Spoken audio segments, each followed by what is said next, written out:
Rolf Hauge, trade unionist. Rolf Hauge, 14 August 1923 – 28 October 2002, was a Norwegian trade unionist and politician. He was born in Halden and started working at the local paper factory, Saugbrugsforeningen, following in the footsteps of his father. He would rather work in the factory's workshop, and was hired here in 1947. He joined the union Håndverksarbeidernes Forening. He was promoted to chairman here in 1957, and was also elected to Berg Municipal Council.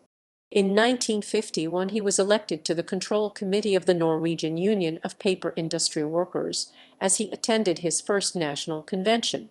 He served as secretary from 1963, deputy chairman from 1967, and chairman from 1975 to 1988. The Norwegian Union of Paper Industry Workers then merged with others to form the United Federation of Trade Unions. Hauge was instrumental in this merger. He died in October 2002 and was buried in Oas in Halden.